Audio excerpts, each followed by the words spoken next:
everybody. We are back. Full on edition, Detroit City Sportscast. We are Sunday, August 24th, or evening time as we are recording this, 2025 year of our Lord.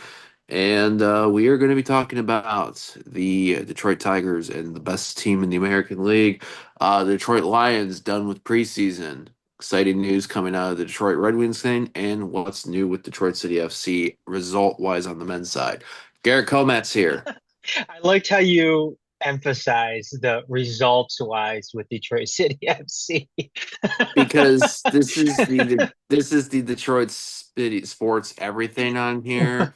We'll save the rest of the specifics for our centric shit. Which don't worry, folks. For those that have been following out, which thank you to all, and based stuff, especially the increased total listening totals, video and audio wise. Don't worry, we're dropping more stuff this week. So, Garrett Kobat's here, and all not alone, always with the Adam Hernandez. Good sir, how are you? You had a long fucking night yesterday with the weather delay at Keyworth, and I'm sure the everything else in news in this town is keeping you busy. Yeah, it was a long night last night. I had my kid with me too, and he was we got back at about 11:30 last night, and he was like he was gone. He didn't wake up till like 10 this morning. So yeah, it was, and I'm like fucking sore too from last night, and it sucked because I like forgot I was like getting ready my camera ready and everything to start shooting yesterday, and I turn it on, and on the screen it said no memory card located. I fucking left my memory card at home. So I was able to get like a couple of shots using my iPhone, and that was it. Um, and it sucked yesterday too because with like the weather rolling in, it was you could get like some cool shit with the sky and everything. And we've obviously with Keyworth and everything, you get some pretty good vantage points of that sky, and especially at the time of the game was. So it sucked, but there's still some games left and whatnot. And I'm sure there'll be plenty of opportunity to get some nice shots moving forward. Anyways, how are you doing tonight? I'm doing pretty good. I think as well as can be. Um, so I think I have found that these last 3 weeks I've had some like Adam can say, and I think I'm pretty content with you saying like my mom passed away on August 6th, and I have found that in these now 18 days that since we have record that from now is this there's been some good things in sports, and in addition to spending time with those near and dear for many joyous things, um, there's been things that have helped make everything manageable. And I think um, having conversations sports tends to occasionally provide you with some of those moments. I could say a couple days after that, I was at the Angels Tigers game at Comerica Park, a nice Friday night for baseball. Not Tarek Scooble's best night, but Troy Melton with some solid relief work, and Matt Vierling with a 3-run home run that night in the bottom of the eighth inning, which I joked that maybe my old lady helped pull the ball over the fence into left field that night. Um, and I feel like as we are now 16 days on from that, as we're talking about August 24th here, it seems like this Detroit Tigers runs that we've witnessed the last couple of weeks have kind of been the opposite of the rough run patch of form that the team went into, ending the All Star break and starting post it. A 5-1 week, if you count all 6 games that took place at Comerica Park. A Monday through Wednesday sweep of the Houston Astros, holding them only allowing 2 runs, scoring 18, and then 3 games recently with the Kansas City Royals. A come from behind win on Friday, 7-5, a hard-fought 4-2 win yesterday. Thankfully, that got done before the rain that unfortunately and the lightning had swept into Keyworth Stadium and really set back Detroit City's match, which we'll talk about later. And a game that I didn't watch tonight, I was out at a friend's place, but I was checking on my phone. Tigers took the lead. Royals scored six. Tigers scored six. Kansas City scored four. And Torque hit a home run. But Royals take the rubber match in the series, but the Tigers take the series. Not the rubber. Royals take the final match of the series. Tigers take the series, and with that, have a 7-3 lead in the series. They've clinched the series versus the Royals. 10.5 game lead over Kansas City, who are second in the AL Central. Um, I mean, Adam 5-1 this past week, 5-2 the week before. Um, really looks like they're starting to click. The pitching that has come in to this team from the deadline, um, whether it's Charlie Morton, whether it's Kyle Finnegan in the bullpen, Chris Paddock when he's not facing the Minnesota Twins, and even like at times Rafael Montero to an extent, are really showing their worth. We've seen some other people come back. Alex Lane. Um, how are you feeling about these last couple weeks? Do you feel like that this is a unique like patch that this team has right now, or do you feel like this is more in line with the team that we had seen for so much of the season before the All-Star break? No, you gotta. I mean, you're definitely you definitely got to feel better about how things have gone. Obviously, considering how things were, um, heading into the All-Star break, and in the couple of weeks after the All-Star break. Uh, Obviously, I mean, I don't think we broadcasted at all during that stretch run there, or even during the in the days leading up to the deadline and in the immediate wake of the trade deadline. And I mean, I was disappointed, and I still am in a sense disappointed by the lack of movement that they did when it came to what they did and didn't do at the deadline itself, because I thought that the slump that they were in provided a real insight into what this team needed. They needed a bat and they needed some other arms. I mean, technically, they did go out and get some arms. Kyle Finnegan has proven to be an extremely vital piece, because that back end of the bullpen now with Finnegan and Vest are kind of locked down now. I mean, I mean, Yeah, you get through and we were talking the other night. I mean, the only inning that you're really worried about now, pitching wise, towards the end of the game, is really that seventh inning. I mean, if you get it to the eighth with a lead with, Vest Finnegan, Finnegan Vest, um, I mean, Tigers are in good shape. yeah. I mean, there's going to be some questions in that middle relief. We're talking about who the long relief guys were, who are the mop up guys. Um, I'm not incredibly worried about that. When I look at the starters, though, I mean, there are some questions that are going to be raised. Obviously, Jack Flaherty has been incredibly inconsistent. Really throughout this season. It's either he's good and he gets you to the seventh, or he's awful and has that one blow up inning within the first five. Right. Um, Two bad innings today for him coming yeah, after a 7 inning shutout performance on Monday. yeah, and that's just been the par for the course for him this season, and it's frustrating. I mean, Charlie Morton has looked good. 42-year-olds, that they required at the deadline.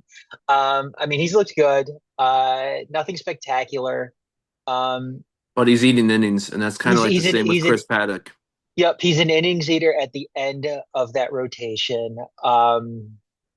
Mize too has kind of slowed down since the hot start that he had at the beginning of the year, which earned him a spot in the All-Star team.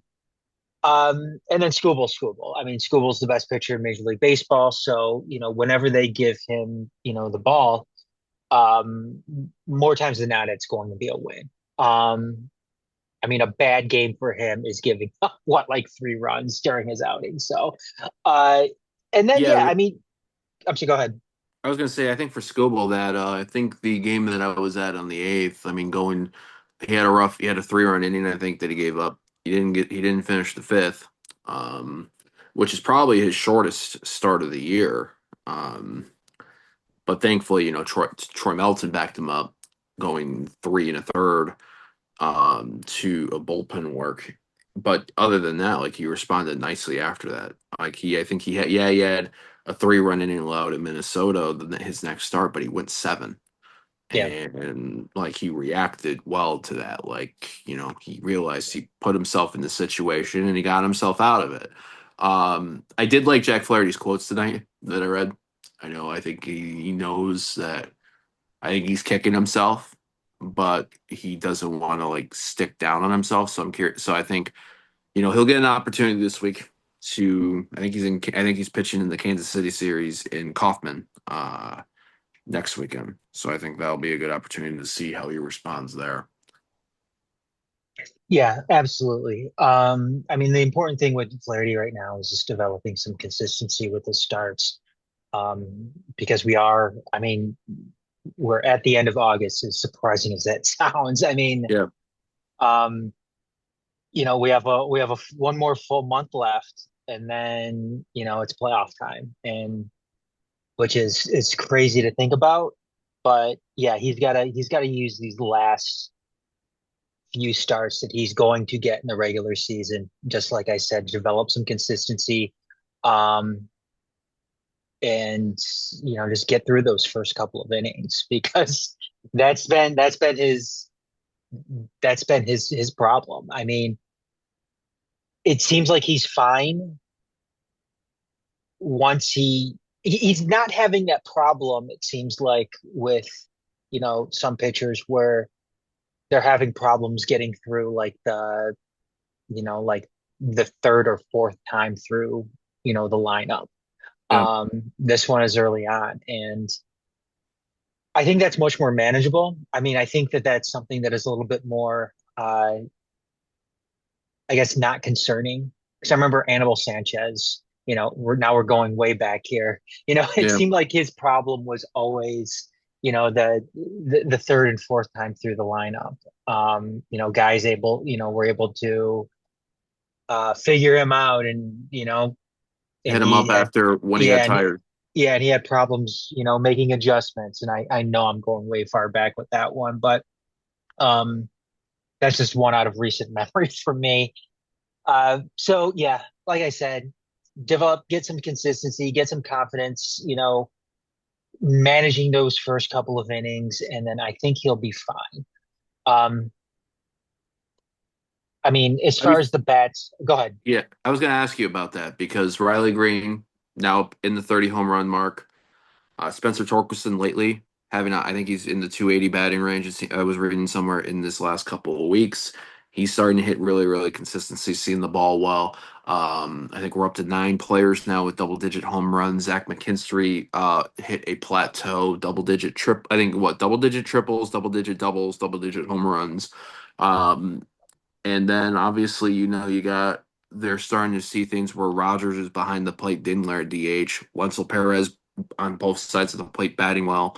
Um, is it just because Kerry Carpenter's return provided a spark? I mean, Andy Ibanez has really since his return from Toledo.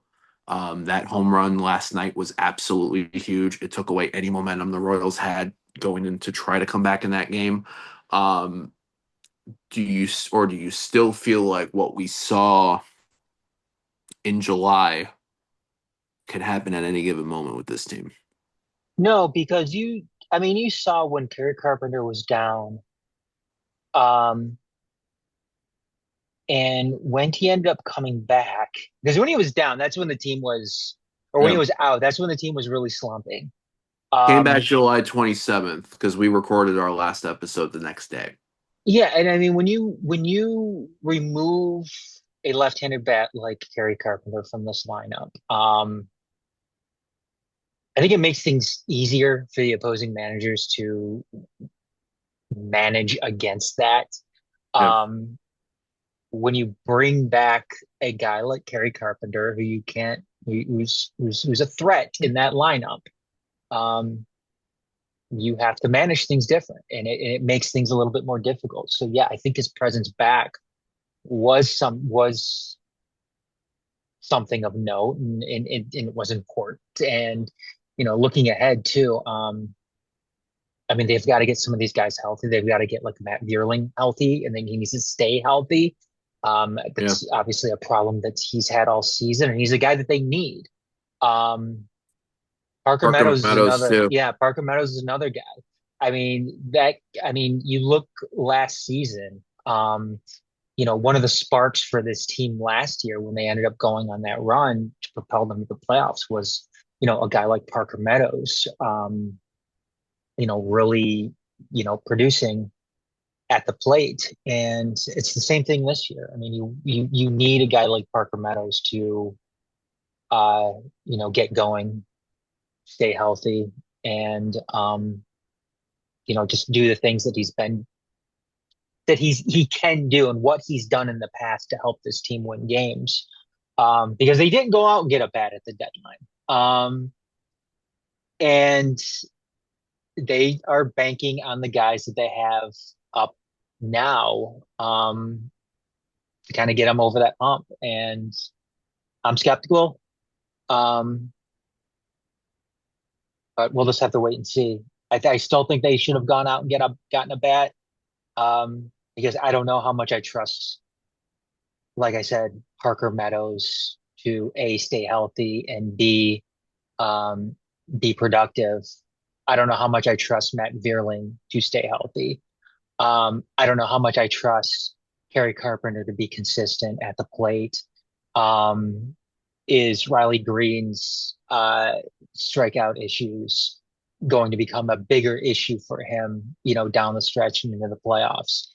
Uh, and are we going to have to rely on guys like Trey Sweeney? Uh, Who when has down who's the had some surprise pop, but the problem is he's had so many ebbs and flows. Trey Sweeney reminds me a lot of Jake Rogers at the plate, where there's you can see he's got the pop, he can do it. It's just you're going to get a lot of lull, and you're going to get either strikeouts or groundouts or just inefficiency, and that can kill you in a series against a team, especially in late game situations. Mhm. Um, and that's going to be like because ideally in a world you're deep enough in the outfield where you can keep Javi Baez at shortstop or McKinstry, or Banez, and or shuffle around, had Cole Keep, and use Glaber as a DH or Cole Keith. So those little things. But if you're short in the outfield, like I think was it Wenzel Perez has been playing center a lot. But now Wenzel Perez and it's Jahmai Jones. It's not Jahmai Jones and it's Javi Baez. If it's not Javi Baez, it's Riley Green. I might be forgetting some other people in there, but you want to have this your strongest lineup on any given day going in. Last, I think we talked about arms, players coming potentially back. Alex Cobb, I know has been throwing a bit in Toledo. Announced by the team, which I think ruffles some feathers, that when Cobb, if he's ready to go and gets the opportunity to pitch in the old English D bullpen role, Jose Urquidy, who's been coming off. I think he had Tommy John, close to be coming back in rehab stuff. Paul Sewell, who also came over for in the deadline. I think I don't know where he's at on the table, and then Alex Lane, who just came back. Um, how much do you see these arms named? Um, if anything, providing a role to further like cement this team, or at least arm wise, going into the playoffs. I mean, like some of the hitters we have. I mean, I have question marks, especially around Alex Cobb. This guy has, you know, had those stints in the minors, those rehab stints in the minors. They haven't worked out. Um, he's been up and down, below the major league level, trying to get himself healthy. And he's an older guy too. And I mean, it's understandable why he's having these issues trying to come back. It just looks like that hip issue is something that is Yeah. never really going to go away from for him. Um, I mean, if he's able to come back, great. Um, if he's able to help this team out of the pen, great. Uh, I just don't have a lot of confidence it's going to be something that is going to be sustainable or something that's going to be incredibly effective for the Tigers moving forward. Alex Lang, that's a guy that that it was good to see back.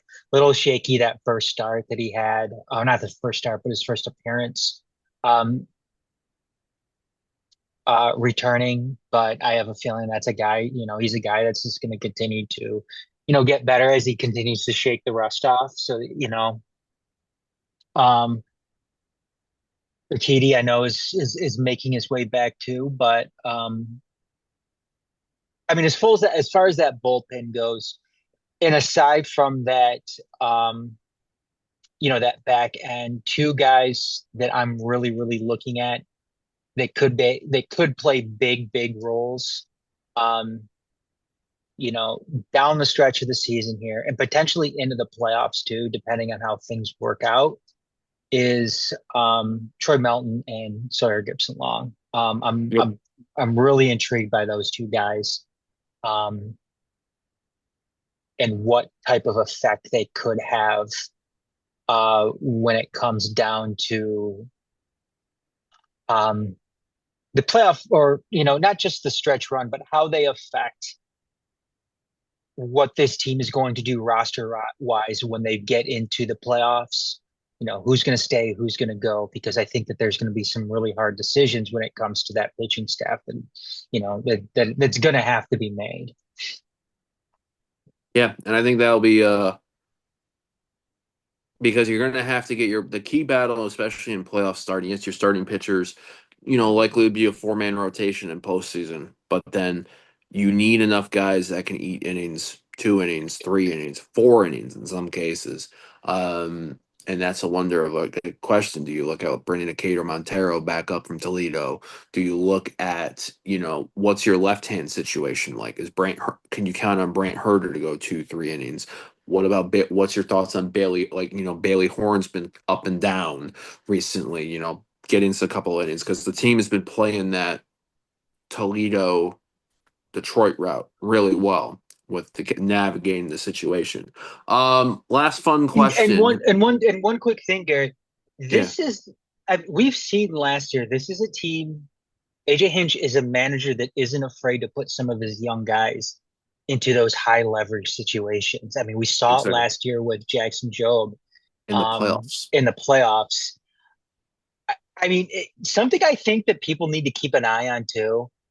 Um, when it comes to a guy like Paddock and when it comes to a guy like Charlie Morton, um, if they're shaky down, if any one of those two guys are shaky down the stretch here, don't be surprised if a guy like Troy Melton comes in and takes one of those two spots from them. Yeah. Especially especially too if Melton is effective.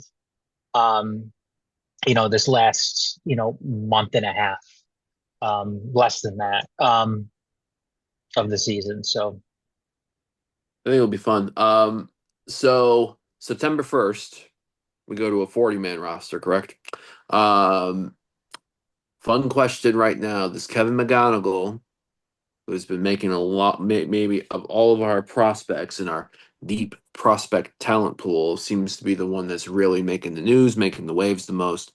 Do you see Kevin McGonigal getting to Toledo before we get to uh, September 1 or at September 1? Because that's going to be the fun thing. Do we see him doing like what Jackson Jobe did last year? Or is it he finishes the season either in Double A or maybe in Toledo, and then you see him beginning at 26 try to make the team outright.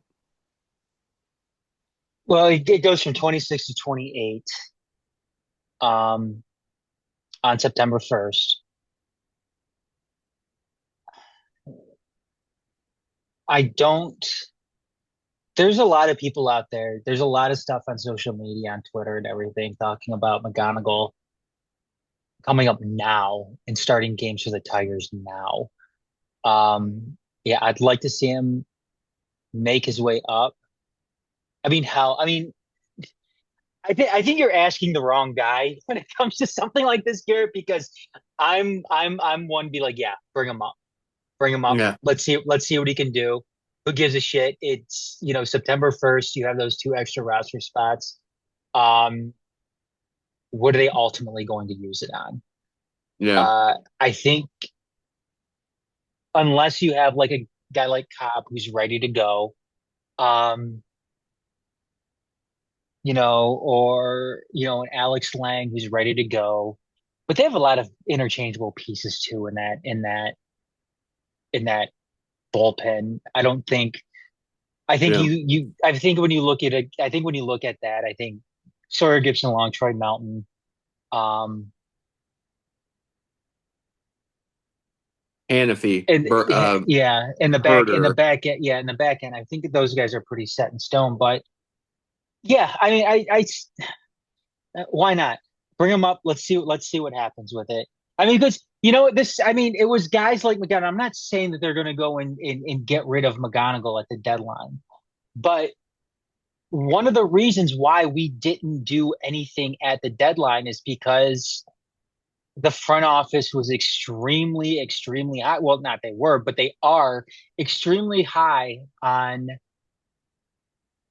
what we have down in the minors right now.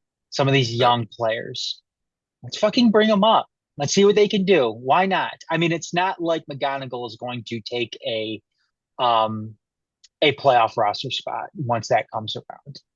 But let's see if he can help us, down this stretch to, win games and get shit wrapped up in the American League as soon as possible, then why not? Let's see what can happen. I don't think that there's anybody there at shortstop right now that is, completely locked down that position.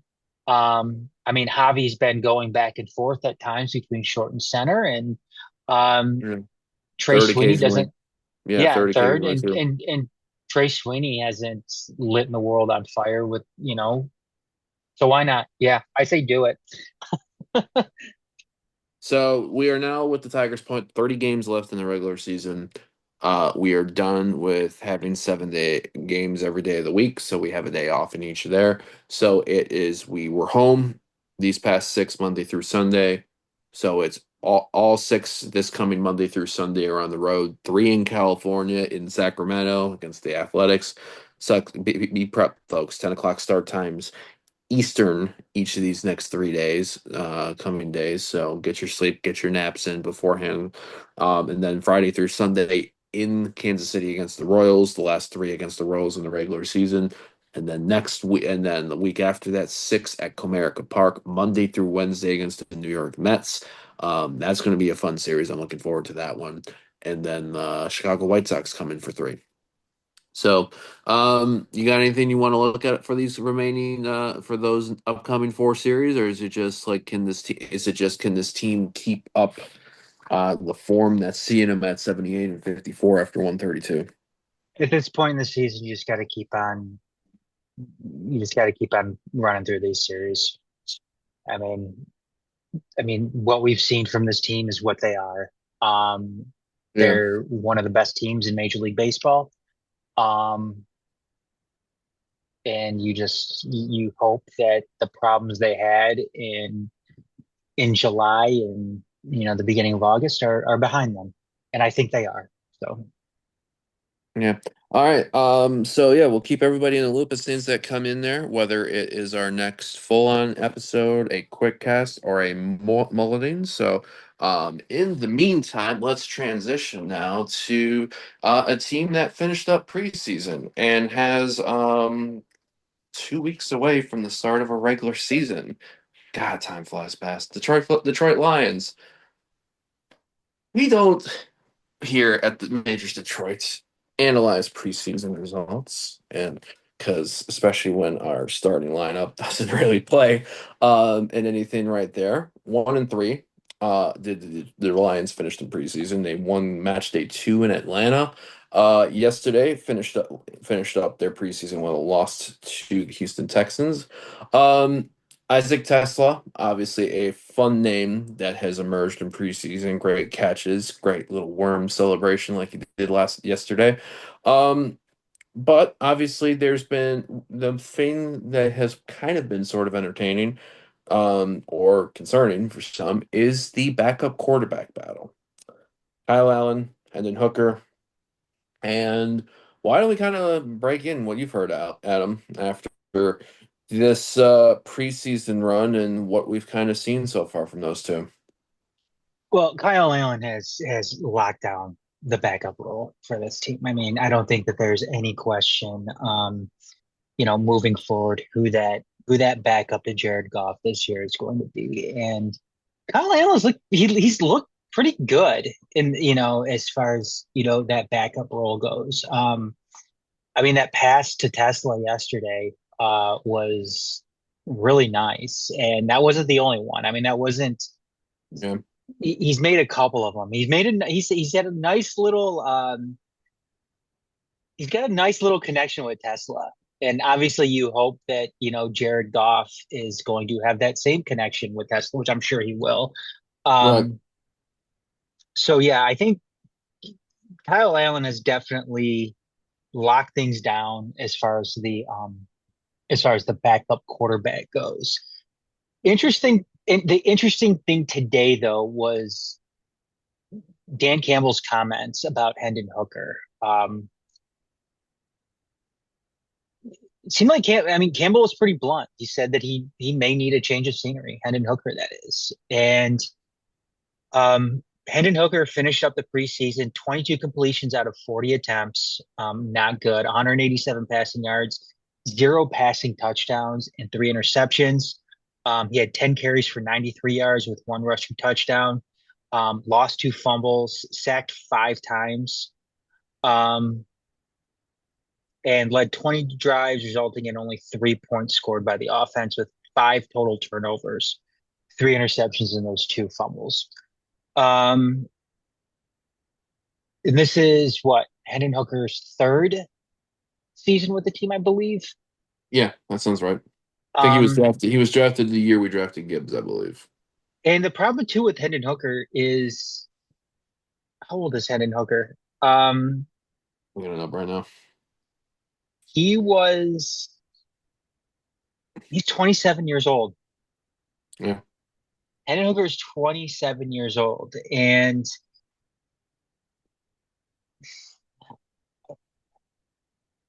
it sucks because the Lions kind of reached in 2023 to draft him in the third round. You thought this guy was, I think at the time they didn't have all the confidence in the world with Jared Goff. And they were Nope. thinking ahead and they didn't anticipate that Jared Goff was going to turn into the Detroit Lions legend. And I'm not being hyperbolic about that either, because Jared Goff is a Detroit Lions legend at this point right now.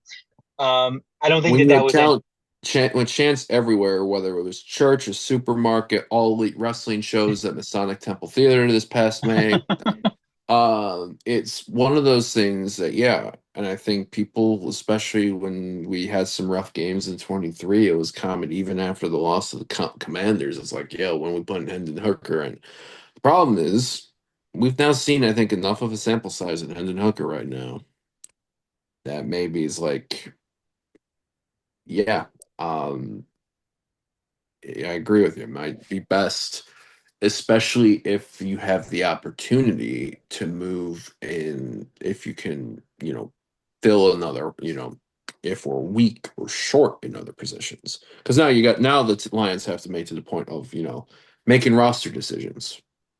Yeah, Uh, yeah, absolutely. Because right now, I want to bring it up real quick. 'Cause right now, I mean, there there's other areas they need to address, especially with their defensive ends. Hussein's going to be out for the rest of the season. Not Um, Hassanin with a torn yeah, pectoral Hassanin. I'm muscle sorry. after the Dolphins Lucianis. game. Yes, Hassanin. He's going to be out for the rest of the season, it sounds like. And then they're also already down Josh Pascal too, Yeah, and it for the sounds like beginning of the. Hassanin's going to be out for more than half. They weren't sure yet if it was going to be full, but a torn pec's a torn pec. Yeah. Um, I don't see him returning this season. So they're already down. They're already extremely thin right now when it comes to their defensive end. And Aiden Hutchinson um, coming back from injury, Derek Barnes coming back from injury. Marcus Um, Davenport coming back from injury, and he's no guarantee, given some of his injury history as well. yeah, Um,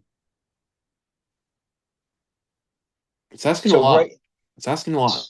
yeah. So right now, you've got Hutchinson, Davenport, Muhammad, Lynn. Um,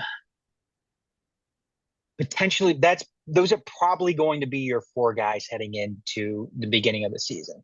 Um, that's not considering too the possibility that they also bring that back Zadarius Smith. And Right. it seems like that. I mean, at this point right now, especially with Hassanin out and Josh Pascal on the on the reserve NFI list, um, it almost seems like they don't have any other choice but to bring back Darius Smith right now. And I don't know what's taken so long with it. Part of me was also kind of thinking that Zadarius Smith, being a veteran, he doesn't want to go through the whole camp thing. So he was going to go ahead and sign after camp was completed, just so he didn't have to be a full participant and everything. Rest your I mean, body, do your workouts enough so that way you're, in somewhat in shape to be ready exactly. when called upon. Yeah, exactly. Because it's not like Zadarius wasn't, working out during all of this. And I'm sure he's probably kept in close contact with the Lions and Brad Holmes and Dan Campbell and everything like that. He's a guy that, that is obviously very familiar with this place. So I have a feeling that it's going to happen just because Zadarius was effective for them last year, kind of, having to step into a big role with them with the loss of Aiden Hutchinson and Marcus Davenport earlier on in the year. Um, Plus Derek so he, Barnes, plus Anzalone being out too. So yeah, like so the he D end, the front line ate a lot of the pressure that teams threw at him because of how depleted absolutely, we were. absolutely. So I mean, I think when you look down the line here too, and this all kind of relates back to Hendon Hooker too, because there's no way that the Lions could hold on to three quarterbacks. Nope. I think that there's too much opportunity. There's too many areas that need that spot you know, down the roster here. And another notable area too is the wide receivers. They're incredibly deep right now at wide receiver.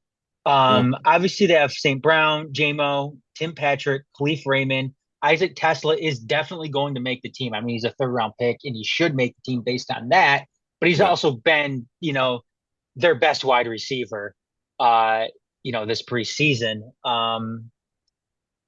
But So they now also have, you have two deep route guys in JMO and Tesla who can really offer different options. JMO with blinding pace, Tesla's ability with power and size and the ability to catch balls in unique positions.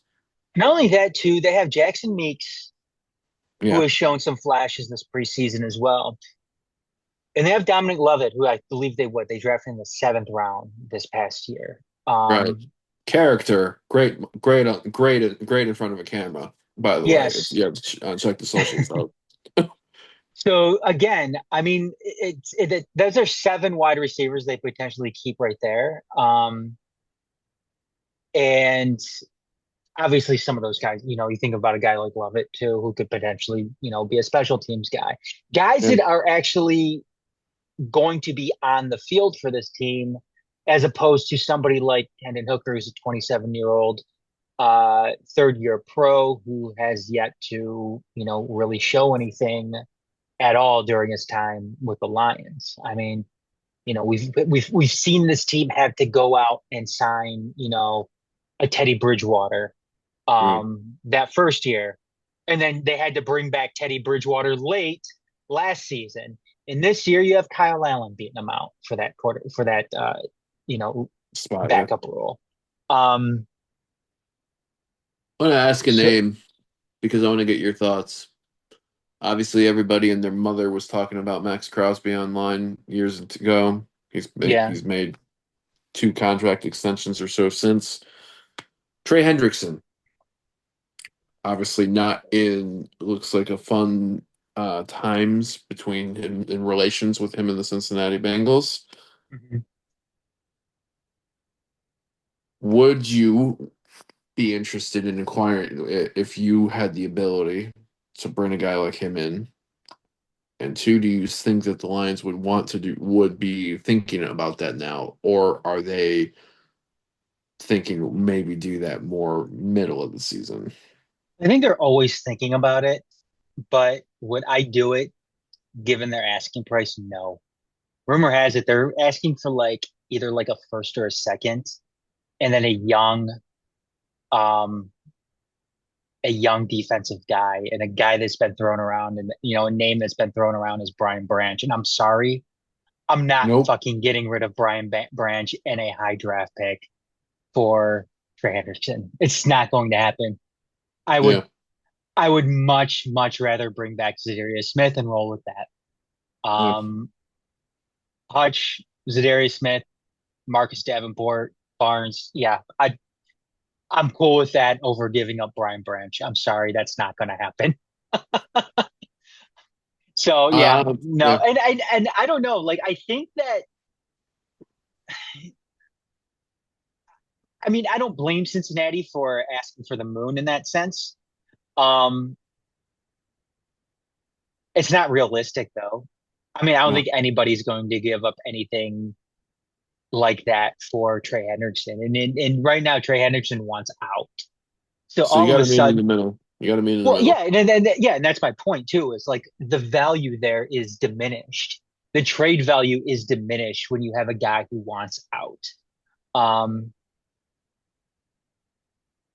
so yeah, I would not do that deal. I mean, I thanks but no thanks, and then hang up the phone.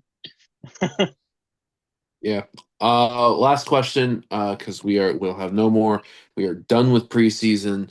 We are 2 weeks away until the season over at Lambeau Field. Those that check out any of our content across all the majors of Detroit, we are uniform sickos. Um, you can't always count what the Lions uniform combos in preseason will carry over to the regular season. But a new one debuted yesterday. One that you and I've talked about before. Uh, Silver helmet, Honolulu blue top, white pants. Again, I say we need racing stripes on the white pants. Blue socks. Yay or nay? What'd you think? Um, the white pants were getting a lot of hate on Twitter, a lot of hate. Um, yeah, I mean, there's this one account I follow. It's an NFL like uniform account. It's a really cool account to follow. I don't have it up in front of me right now though, but they were talking about how the Lions, have some of the best uniforms basically in the NFL, but they always screw it up with these different combos that they do. Um, I like the marshmallows. I like the blueberries. I mean, I like the traditional look too. I think they have some good combinations. I'm with you though. The biggest problem that I have, especially with what they wore yesterday, was the no racing stripes. I mean, people were calling it a Dick's Sporting Goods look, Mm, because they're just wearing plain white pants. Um, I think that those white pants would look so much better if they had a racing stripe down the side of it. And this is like Detroit too. You figure that that's like a given. Like that should be a requirement for the And that's how I feel Lions. about the blue pants too, because I think Yes. if the blue pants had the racing stripes, I like uniwatch.com, uni-watch.com, but it's almost like they refer to the solid pant look as the yoga pants look, where you see the top and things on there. And this is not just a Lions thing. This is across the NFL in general. It's a trend. It's a big trend. But yeah, no, I mean, I think you can have solid pants, but you should also have racing stripe pants just to be ready for the They had situation the you're racing talking stripe on the pants for the last uniform Yeah. that they had. I don't know why they got rid of that. It's it was a huge missed opportunity because I didn't have a problem with the last uniform sets they had before they changed over to this one. I think these ones are better, but I kind of liked what they had before too. Yeah. Um, I don't know. I think the white pants can be a cool combination if they were to just add these little subtle changes to them. Um, but I don't think we'll see that. I don't think we'll see that combination again this year. Um, Mhm. I think that they're going to go with what works for them because that's what they always do. They went with what worked with them last season. I mean, you either saw the blueberries with the marshmallows and then the blackouts every so often, and then that was it. The Um, only uniform combo that they went back to after a loss was the blackouts. yes, yes. Um, and I like the blackouts. Like, I hope they don't get rid of it because they also talked about the rivalries uniform set that they're going to be doing here next year. Um, To give people background, the NFL announced because much like the people, it's think the Major League Baseball City Connect concept, but think the NBA City Edition uniforms. Starting this year, the this it'll be AFC division and an NFC division. Will be having what is called a rivalry uniform, which I believe has been it could be tied into something unique, special about the city, anything in general on there. This year, it is the AFC East and the NFC West that will be there in 2026, as Adams mentioned. NFC North, AFC North. So. I am very curious to see what direction the Lions go with. Do they stick to the roots, add some traditional stuff? I know you piped in, bring back the Honolulu Blue of our childhood. Um, or do they do something like channel the city of Detroit, spirit of Detroit stuff? I don't know. I just People are hope gonna be people are gonna be offended one way or another. I just hope they don't get rid of the black unis. Because I was, and I admit too, I was not in favor of them bringing them back to begin with, just because Right.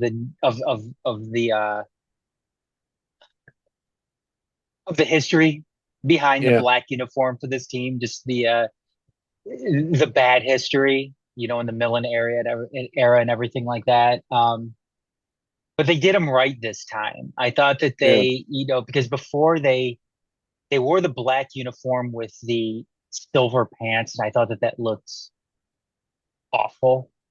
Yeah. But this time around, I think they did a good job with it. Either going, did they wear the blue pants at all last year with them, or was it always the black pants?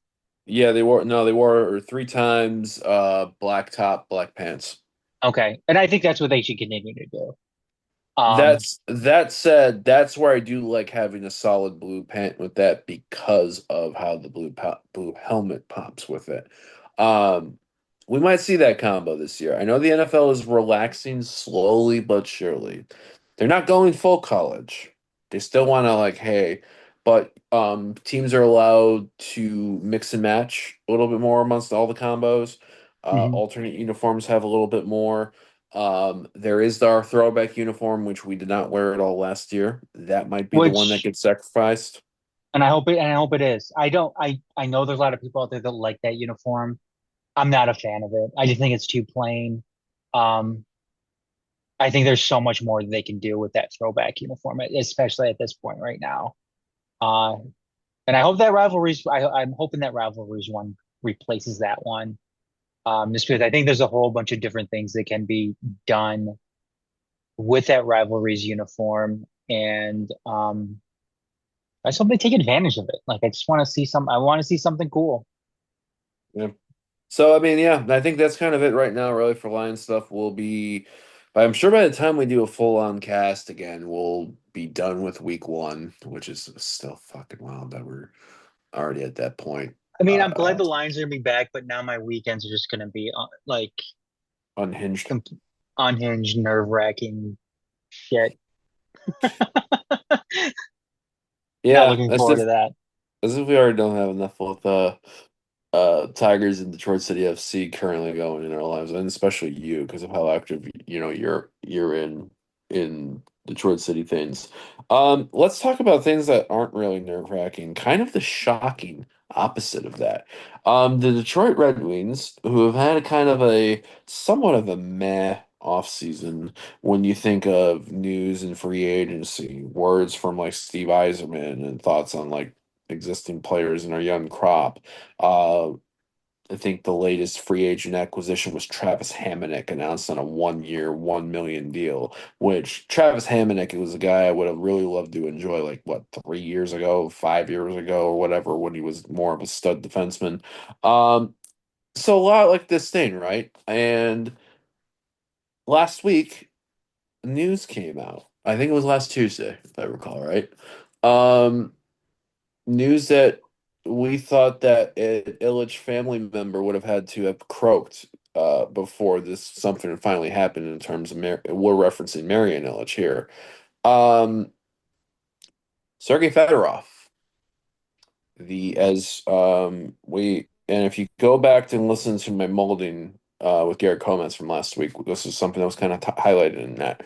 Sergei Fedorov is number 91 at long last is going to have be raised to the rafters of Little Caesars Arena this season, January 12th, um, against the Carolina Hurricanes. Um, One of the most talented players to ever wear the ring wheel, Hart Memorial Trophy winner in 1984, member of three Detroit Red Wings Stanley Cup winning teams. But due to I think the terms of leaving the Wings in the summer of 2003, taking less money to go to Anaheim, it left a sour taste in the Mike and Marian Ellis design, and maybe that carried over from Chris. But it sounded like in this case that it was also Chris Ellich that gave Sergey the personal call with the news that the 91 is being retired. Adam, we've been talking about this. I feel like in the few years that we've known each other as one of the constants. It's like, is this gonna ever fucking happen? Are we gonna be alive to see this?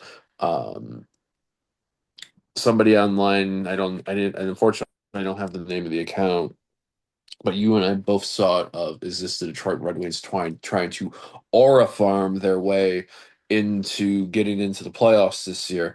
Uh, but just like 1 year, I've said my piece. If you want to an extent, obviously, I love it. Go back and check out Molding if you haven't on there. But I know how you feel about Sergei Fedorov. We've talked about it in like in our conversations, especially hockey during our time growing up.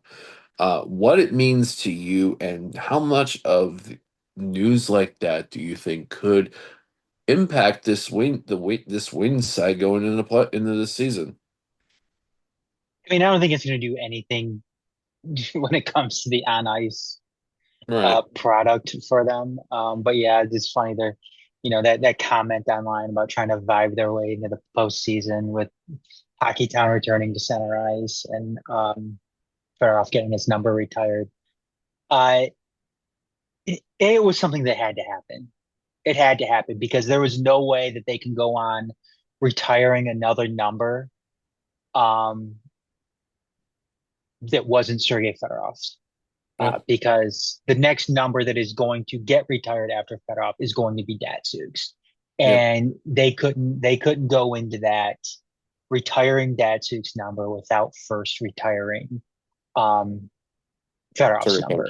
Yeah. And people always talk about too. They're always like, Fedorov, there's some people that just can't get over the fact that Sergei Fedorov left this team and took less money, was like $50 million less to go to Anaheim.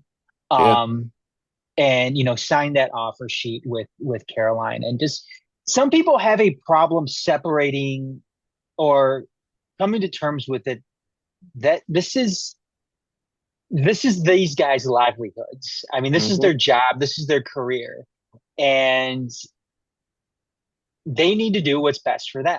I mean, I don't blame him for signing that offer sheet with Carolina.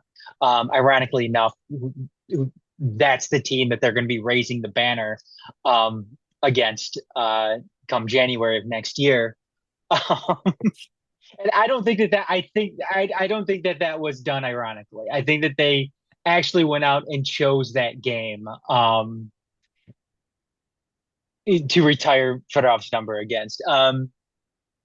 But as far as like when he left in what was it 2003 to go to Anaheim, Fedorov, look, there were egos in play here. There was Mike Ilitch's ego that had to be contended with, Fedorov's ego that had to be contended with, and Fedorov wanted to go off and be the guy. He wanted to be his own guy because when he was here,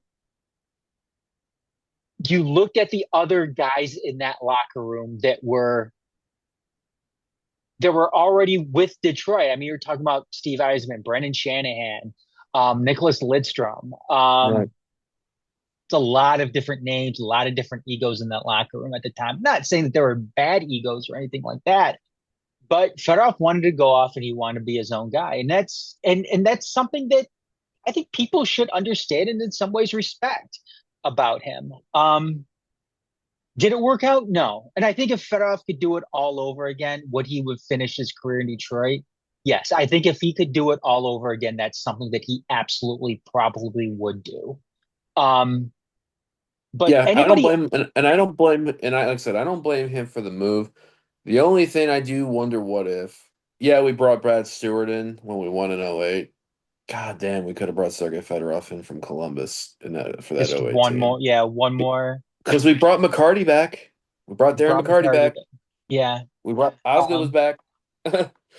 it's just like, it just showed how much bad blood there was still with the team then, and between Yeah, them and Fedorov. And as far as his number getting retired, it was a no brainer. Fedorov yeah. was Fedorov was arguably the best player on those teams during the '90s and into the very early 2000s. Yes, I'm even saying that with Nicholas Lidstrom on that team, Steve Eisenman on those teams, Brendan Shanahan on those teams. Um, yes, Sergei Fedorov was the best, no question about, or one of arguably the best. I don't want to say no question or anything like because obviously, I named off some pretty great players there, but he was arguably the best. Now, was he the best Russian player to ever set foot on NHL ice? Was he the best Russian player in the world? I'm going to say yes. Most What he was important, able, the most important Russian player to play in the NHL.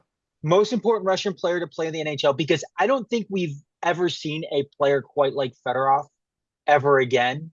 I'm talking about the on ice and off ice. The drip that he brought as a player as well is something that The only has one been that could come complete. close at the time was Bure, but then Bure couldn't stay healthy. Yes. Pavel Bure. Fedorov, though, what he was able to do offensively, what he was McGillney able to do too, but yeah. defensively, um, his speed, his size, it's all unmatched. I mean, even now, when you talk about a guy like Ovechkin who went off and and got the goal scoring record in the NHL, who is obviously a first ballot Hall of Famer, one of the great Russian players to ever play, one of the greatest players to ever play, Hmm. still can't match the versatility of Sergei Fedorov. And I'm not just talking just the versatility. I'm not talking about a guy who, yeah, you can throw him out on defense and yeah, he's going to be serviceable back there.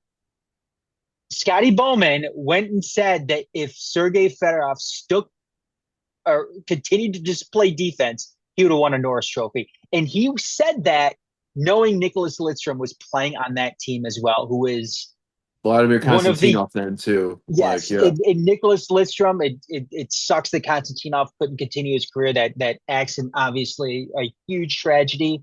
It's one of the big what ifs in Detroit sports history. Nicholas Lidstrom, though, I don't think there's any argument that he is a top three defensive um, NHL defenseman of all time in the well, NHL. Uh, for Bowman to come out and say that speaks incredibly high of what type of player Sergei Fedorov was. Um, and then, yeah, what he was able to do offensively. Like, the guy was coast to coast, incredible. Um, could his glide, skate, yes, could his glide. skating was incredible. I think, as far as the great Russian players uh, in the NHL, especially, but more importantly, the Detroit Red Wings, I mean, it's Fedorov and Datsuk. Datsuk, I think, was a better stick handler. But again, when you talk about overall game, Sergei Fedorov was better than Pavel Datsuk. And Pavel Datsuk was a great player. Hmm. Um, but even too, when you talk about Pavel Datsuk and and the shitty positions that these players put them in, potentially the Red Wings, that is. I know people always go off about Fedorov and signing the offer sheet and then leaving for $50 million less. I mean, Pavel Datsyuk didn't put the Red Wings in a great position either. I mean, he was a guy that said he was going to come back, but then decided, no, I didn't want to come back and wanted to finish Signing a out his career in multi-year Russia. after the age of 35, which is a Yes, gamble. yes, yes. And again, I have no issues with Pavel Datsyuk having a change of heart, wanting to go back and play in Russia and be near his daughter. And hey, cool. But Put your don't team in the situation. well again like it yeah that sucks that he put him in that situation, but don't have that double standard though if you're a fan with Right. Datsu and then go ahead and shit on Fedorov because he decided to leave for Anaheim. Yeah, it's the same. um It's the same. It's the same kind of situation in a way too, because Pavel Datsyuk, ironically, ever s- the last season Pavel Datsyuk played with the Detroit Red Wings was also the last time the Detroit Red Wings made the postseason. yeah, So some correlations with famous Russian players that play on this team. yeah, I think I really think it's interesting. I think it's a wild time, and I know as we get into September, we're going to be getting into training camp. Traverse City. We're going to be getting into preseason, which I know the moving forward after this season, I believe, is going to be less preseason games, guaranteed total for across all teams. Some teams have, right now, currently, some teams play more preseason games, some play less. But the goal is, I believe, an earlier start time to 84 game regular season, back to kind of like what they used to do. I think the last time they played an 84 game regular season was 93-94, which ironically was Sergei Fedorov's Hart Trophy win. So definitely some interesting things on here, but I think we'll have some more concrete information, I feel like, about what we could potentially expect on the ice from this Detroit Red Wings side. Because I think there's still some questions. I want to know, and I think you and I talked about this, is obviously who's going to be the guys that are going to be coming up and earning their spot from Grand Rapids. Who's unfortunately going to get stuck and everything from there. Did you have anything you want to throw in as we wrap up Red Wing talk? no, I just quickly highlight, you know the other guy that needs to get that number up there as well and needs to get in the Hall of Fame is Chris Osgood. Yeah. um I want to see Osgood get in the Hall. I want to see his number 30 up in the rafters of the LCA. Uh, Perhaps one of the most underappreciated Red Wings to ever play. Um, Ozzy was I mean, it's 400 wins alone. I mean, you go and look at that list. and I mean, some of the names that he is in company with there is pretty remarkable. Um, 400 wins, three Stanley Cups. yeah. Um, Taking over, bailing the team out in '08, Yeah, when they were having those problems with Nashville earlier on in the playoffs, which was poetic in a sense because it was Hasek who, I hate using the term forced him out in Detroit, but when Detroit went and got Hasek, I mean, Osgood was the odd man out, understandably. Um, and it was Osgood taking that role back from Hasek in '08. yeah, Um, God, it's hard to believe Hasek had two Stanley Cups with the Red Wings. yeah. That's crazy to think Well, because he about. retired originally after the first one. He retired originally, then he came back, and I think he had a stint with Ottawa. Yeah, he had a season in Um, Ottawa after the lockout, and then he came back. and then he eventually came back. And then there's that one point in time too when the Red Wings had like they have like Manny Legacy, Curtis Joseph, and Dominic Hasek or something like all in one roster. And you wonder why the NHL now has a salary cap. Or has a salary cap. I Um, I think at like at a point they like the Red Wings had as much salary wrapped up in their goaltenders as like the Buffalo Sabres had wrapped up in their entire roster or something like that. I thought I remember seeing like something mentioned of that, way back long time ago when that was actually a thing. So, that would but not yeah. surprise. That would not surprise me one bit. Um, So yeah, we'll keep people in the loop as we go on there. Final topic tonight. Because Detroit Pistons stuff, obviously we'll get back into the loop on there. We'll keep people more in the loop. Maybe we'll touch base on 'em in September. Detroit City FC, aka the thing that caused Adam to not get home until 11:30 last night because of Mother Nature storms and all that. A few matches have actually taken place since we have last recorded. I'm just gonna go. We'll go over the last two that have taken place since we recorded "Make City Make Spence" 2 weeks back. Friday, August 15th at North Carolina FC, 1-1 draw, which City actually fell behind in the first half, equalized in the second half. Darren Smith ended his goal drought. Um, Via a nice feed from new central midfielder Kobe Hernandez Foster, who joined Detroit City FC at the end of July. And then this past Saturday, yesterday, a matchup against, weird to say, bottom of the Eastern Conference Tampa Bay Rowdies. Um, a matchup that was maybe arguably the best Detroit City performance we've seen since, in my opinion, mid-April when they beat Rhode Island. Atasiof, with another great goal player who's been in great form. Player that, you know, if you listen back to whether it's Make City Make Spence or Channel 451 Tunnel Talk, we might have also talked about it a bit too in Detroit City Sportscast as well. Someone that we were wondering why wasn't he getting the opportunities. Well, he's been playing regularly now and he's been making the most of it. Darren Smith also with a goal yesterday, had a second one called off due to offsides. There was the long It's a uh, handball. handball. Was it handball or was it It offsides? was I heard it was it was a offsides. I think it was handball. Yeah, that was the thing. Broadcasting made it seem like it was offside. So, hey, Um, I was talking to one of I heard one of the Detroit City FC media people down near the media tent.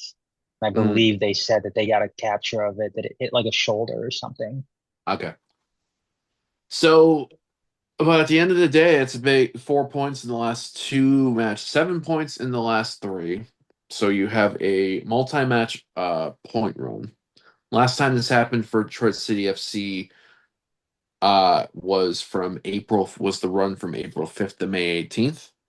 And now they are in fifth place in the Eastern Conference. They are 3 points back allowed in United for the final home spot in the East. Their home finale on October 11th is actually against Loudoun. We still have 6 weeks or so to go until then. And Steam likes this team is starting to click a little bit. Adam, you were there last night.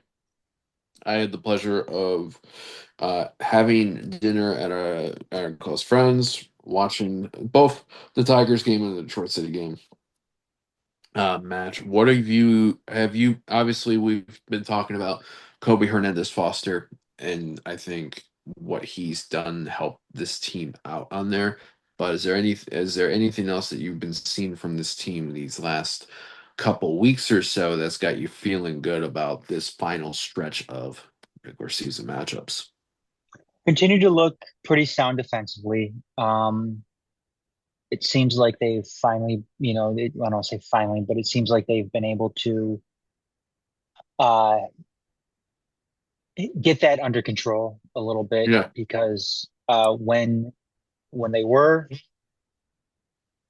when they were floundering, and I'm not saying that they're completely back yet, um, defense was a massive issue because when it rained, it poured. Ironically enough, coming off of last night, uh, defense was a major issue for them. Yep. Um, and keep in mind too, this is all being done with Stephen Carroll out of the lineup Yep. right now with his coming off that knee surgery. I thought Matt Sheldon looked really good last night. He had that nice feed into Darren Smith for that second goal. Um, so he's looked really good. Kobe Hernandez Foster is kind of that missing piece almost, it seems like, with Detroit City. So what was one of the biggest problems this season? What has been one of the biggest problems this season has been that midfield. Yep. And it seems like Kobe Hernandez Foster has done an incredibly good job, uh,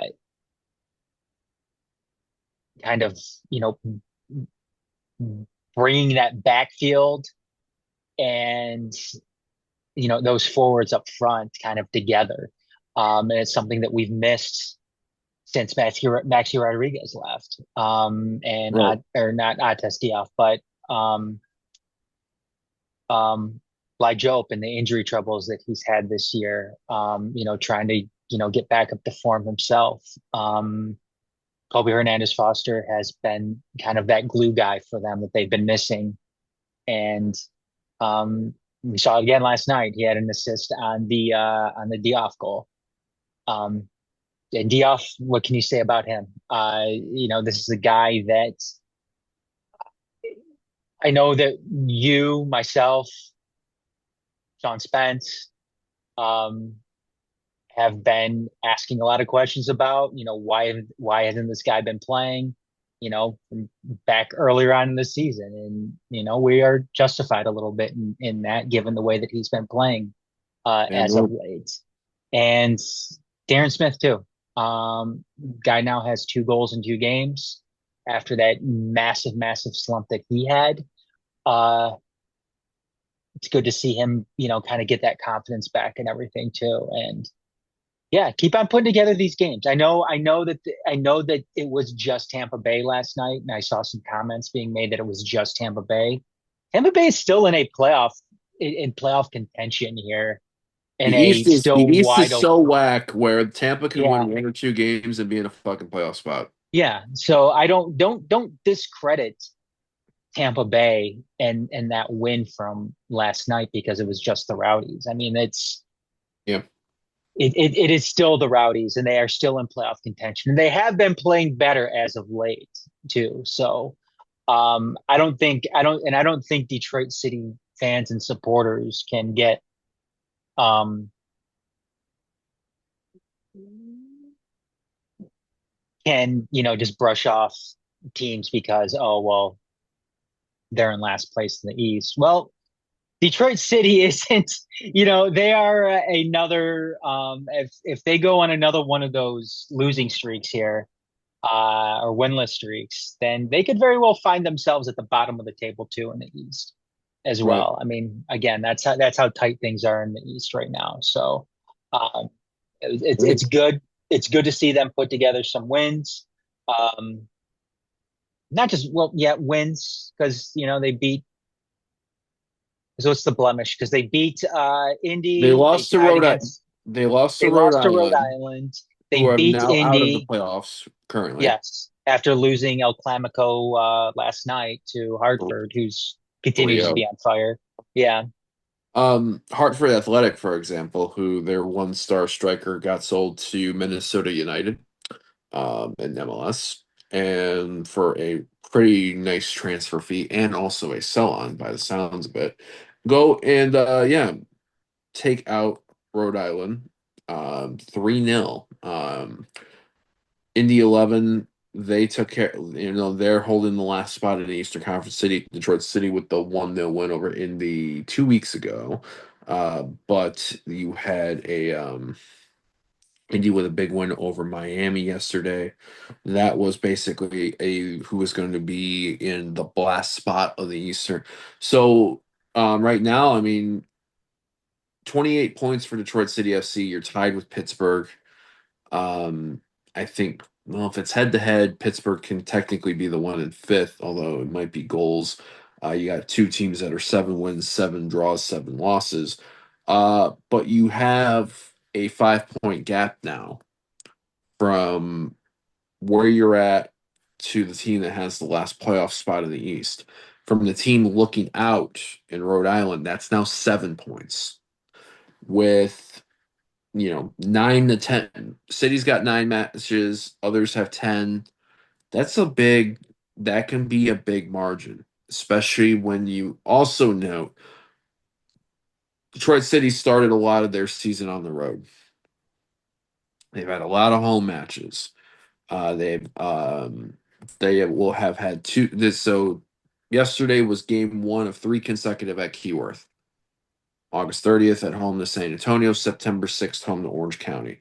They have a midweek away day after that against New Mexico, and then they have four consecutive home matches from September 20th to October 11th. Now, it's not exactly going to be easy ones. Lexington SC in the Western Conference, Eastern Conference leaders Louisville City, North Carolina FC, who are currently in the top three in the East, and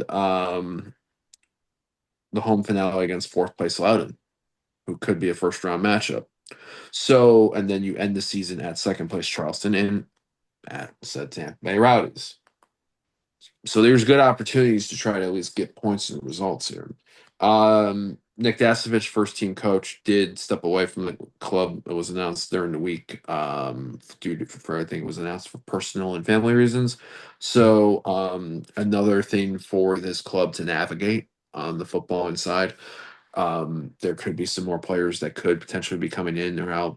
USL Championship is very weird and fluent with movements on there. So we have basically right now the by the time we go next for the Detroit City Sportscast, we'll have at least probably two matches done for sure in San Antonio. The Orange County ones. We may have that New Mexico one that's also taking place. That might be something we can talk about in a quick cast. We'll definitely talk about it in our centric Detroit City podcast. Make City Make Spence should be dropping early to mid this coming week. Channel 451 Tunnel Talk, I believe, will probably go. If they do go, that's what, mid to late week usually, you think, Adam?